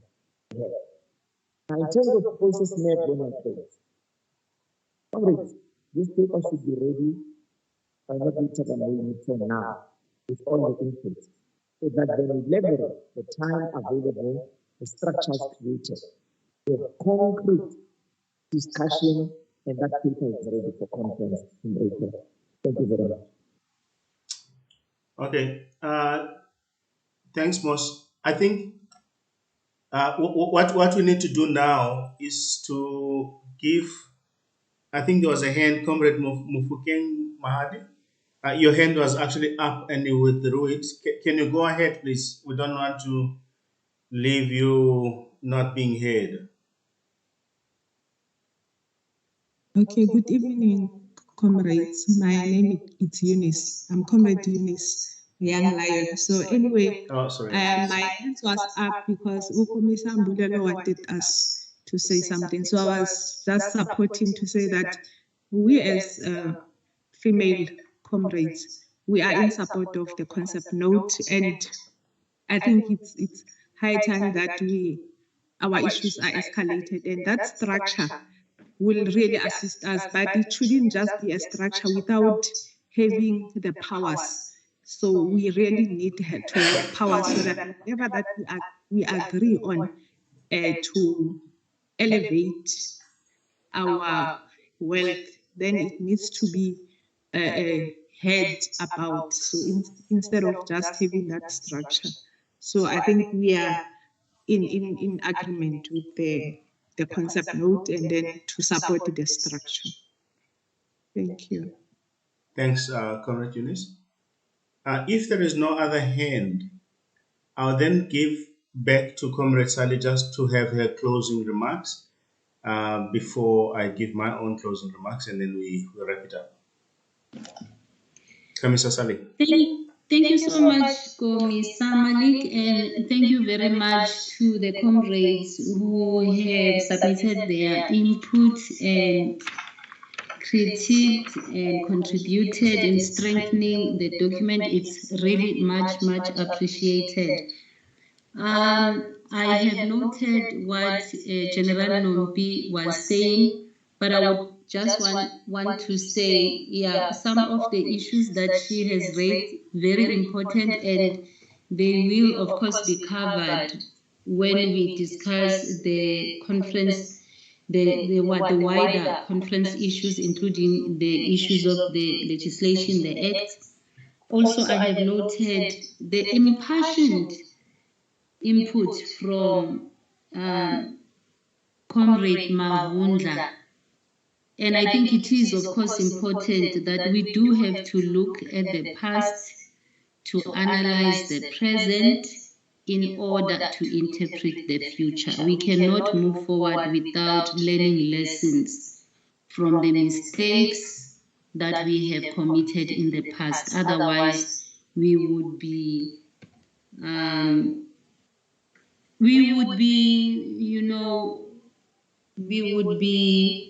walking directionless. So thank you very much for that input. And also very important input also that came from, is it Comrade Stanley, that spoke about the issue of Comrade Lucky.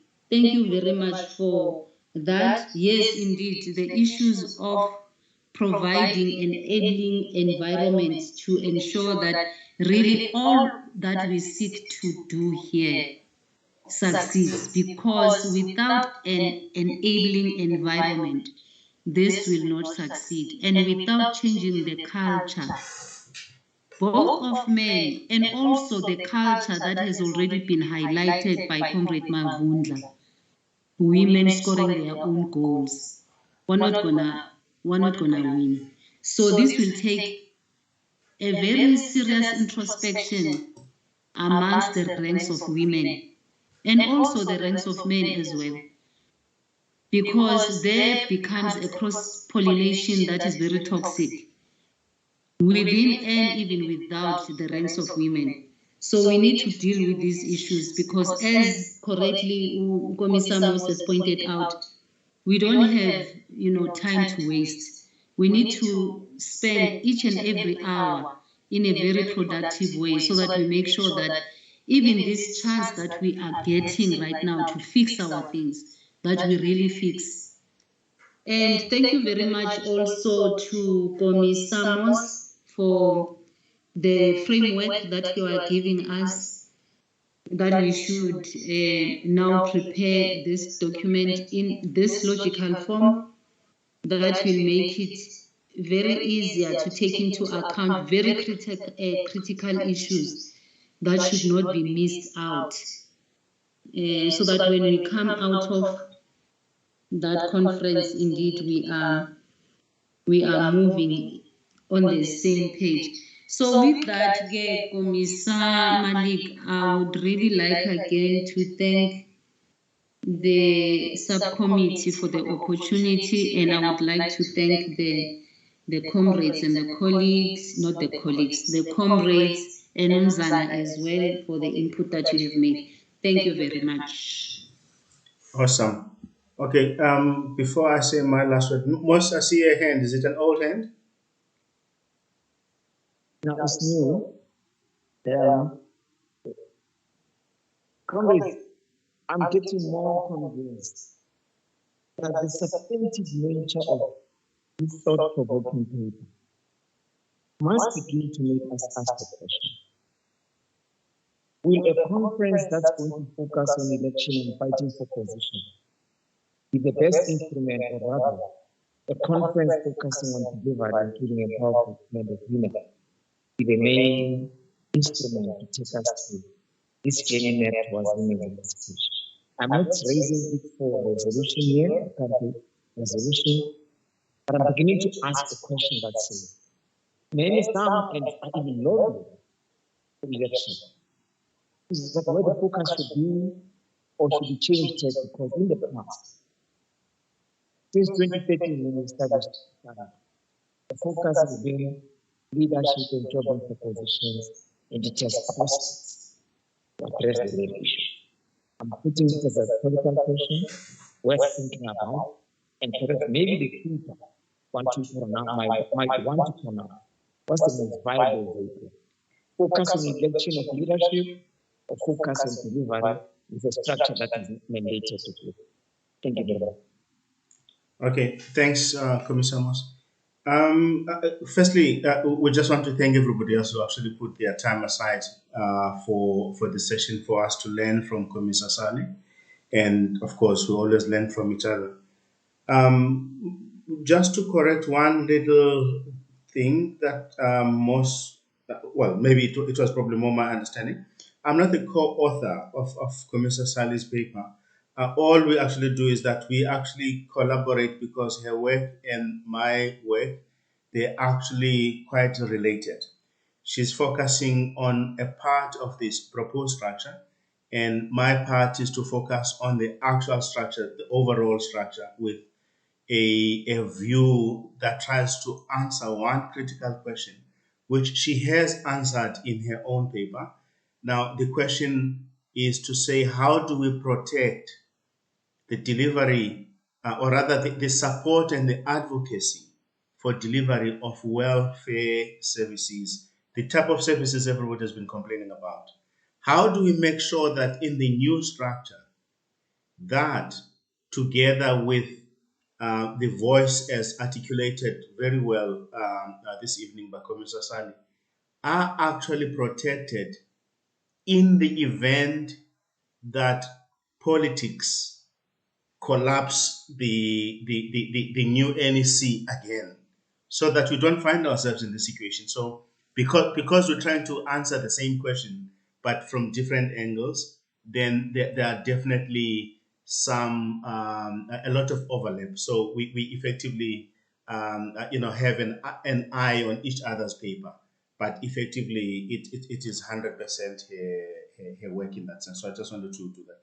In terms of time management, the proposal we're actually working on, and hopefully with some of the issues that Moss has actually raised, he is correct that now there is more closer relationship in terms of work relationship with the PrepCom. It is something that we have been hoping for a while, but at least now there is a pathway for us to be able to assist in that process.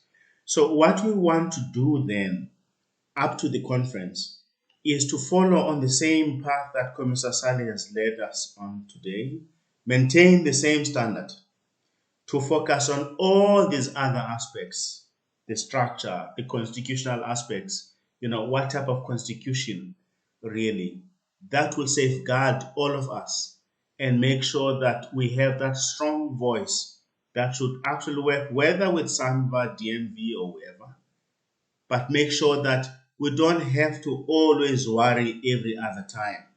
We know the culture in the ANC, which has found itself in MK today, that one faction wins an election, the other one is already plotting the fall of the faction that won an election, without paying any attention on services and effectively, delivery. As an aging and a dying group, we don't have the luxury of that. Maybe the Youth League has, but we don't have that luxury. So we need services. We don't want our kids to be fighting these battles when we are dead and we are not here. We have to actually put an end to this. So these are things that, in line with what Moss said, and also as part of time management, we need to have weekly engagements, regular engagements on these topical issues, so that by the time we get to the conference, if there is any fighting and argument to be had, we know what those fights are, and we know what the arguments are, but at least we've got able to marshal all our resources and energies towards one common purpose, to safeguard our future. So that is effective, but we'll communicate, of course, the next topics and everything else in line with that.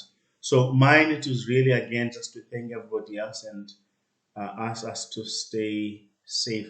Now, I see two hands. I don't know whether the one is an old one and the other one is new. Comrade Temba, I saw your hand. Did you want to say something? Hopefully we can make it brief. I see the people are diabetic here, my chief. They want to go eat now. Thank you, Comrade Malik. No, I don't want to be long, but I wanted to to state my disappointment, uComrade Dipo usimoshile, uComrade uTenji, kahle not Comrade uTenji, usisithenji. Hayi mina bengilindele ukuthi abe na umhlahlandlela because she's been through this journey. But I don't know whether she just registered and disappeared. She have walked the journey, and she deprived us of her inputs. But anyway, I wanted to state that as a province, tomorrow we'll be having a press conference stating that we are going for a consultative conference. We are not going to go for an elective conference. Why go for electing leaders when there is too much to be done? In fact, in light of, or no, in the direction of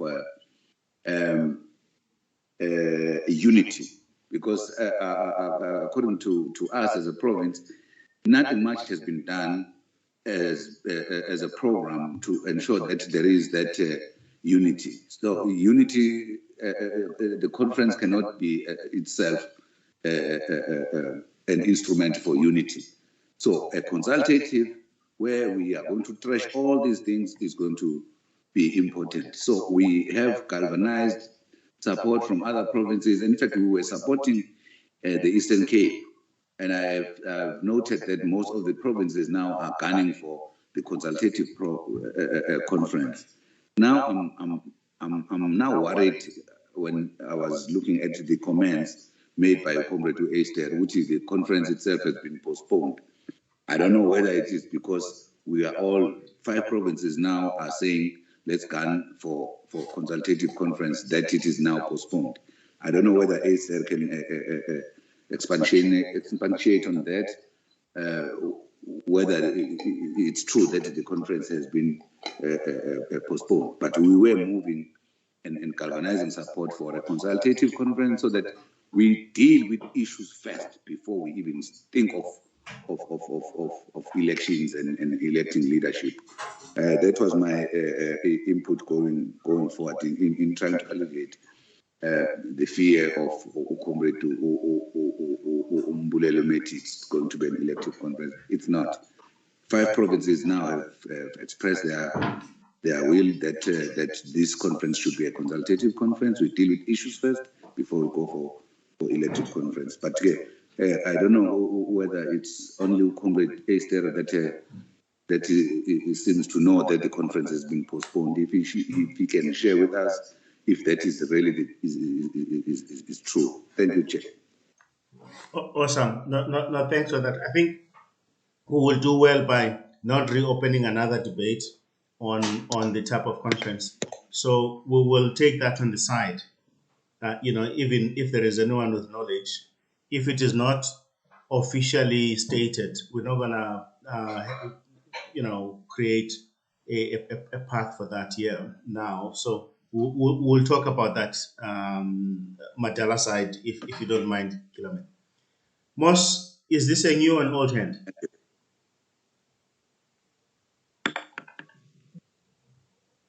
Mbulelo, is this a new or old hand? Okay.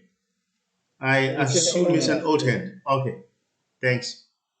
Comrades, I think unless there is something that is burning, I just want to thank us and thank everybody and wish everyone a wonderful evening. Thanks for coming. See you next time. Amanda. Good night. Good night. Good night, my comrade. Good night. Good night, comrades. Goodbye. Cheers. Bye. Thank you, everybody. Ngiyanizonda. Comrade Dipo ngiyanizonda. Sibabi kabi. Good night, my comrade. Good night. Having to unlearn certain things there. Yeah. You see, one thing I can tell you is that when it comes to